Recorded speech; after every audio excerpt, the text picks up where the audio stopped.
బదరి అంటే అసలు రేగుపండు. ధర్మ ప్రజాపతి ధర్ముడు, బ్రహ్మ కుమారులలో ఆయన ఒకడు.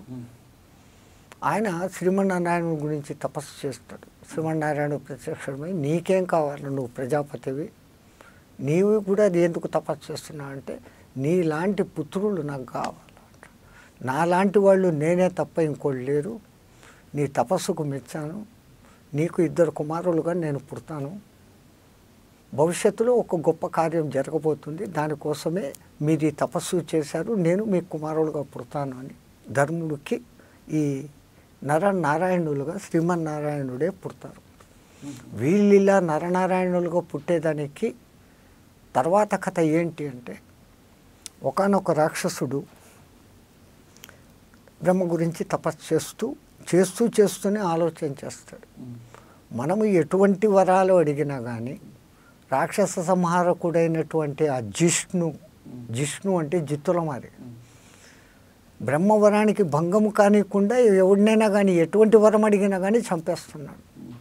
నేను మాత్రము అటువంటి మాయలో పడకుండా, జిష్ణు మాయలో కూడా పడకుండా చిరంజీవిగా ఉంటే ఎటువంటి వరం అడగాల అని ఒక సైడు ఆలోచిస్తూనే తపస్సు చేస్తాడు.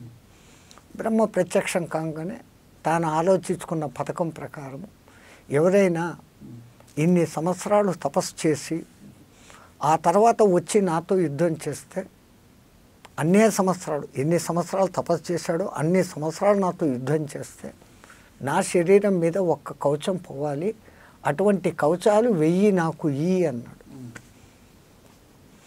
ఈ బ్రహ్మదేవుడు ఒక శాస్త్ర ప్రకారం ఒక మాట ఉంది, జగత్ సర్వం దైవాధీనం, తద్దైవం మంత్రాధీనం, తద్మంత్రం సాధకాధీనం, తస్మిన్ కారణ్యేవ సాధక సర్వోత్కృష్ట. ఎవడైనా తపస్సు చేస్తే వాడు దుర్మార్గుడు అని తెలిసినప్పటికీ వాడు తపస్సు చేస్తున్నటువంటి ఆ ఆరాధ్య దైవం వానికి వచ్చి వాని కోరిక తీర్చాల, వాడు కోరిన వరాన్ని ఇవ్వాలి. ఆ నియమం ప్రకారం ఇంక వీడు వరం అడిగాడు, ఆ బ్రహ్మదేవుడు తదాస్తోనే వెళ్ళిపోయాడు. ఇప్పుడు 1000 కవచాలతో ఈ శాస్త్ర కవచరుడు లోక కంటకుడైపోతాడు. అప్పుడు దేవతలందరూ ప్రార్థించి, ఈ ధర్ముడి కుమారులుగా శ్రీమన్నారాయణుడు ఇప్పుడు ఉన్నాడు అని వాళ్ళను వేడుకుంటారు. వేడుకున్నప్పుడు ఖచ్చితంగా మేము ఆ పనే చేస్తామని ఈ నరనారాయణుడు ఆ బద్రీవనానికి వచ్చి తపస్సు చేస్తారు. నారాయణుడికి ఎండ తగలకూడదు అని లక్ష్మీదేవి బదరీ వృక్షంగా ఆయన వెనకల నిలబడుతుంది, నీడనిస్తూ ఛాయను ఇస్తూ. అప్పటి నుంచి దాని పేరు బదరీ క్షేత్రము అంటారు.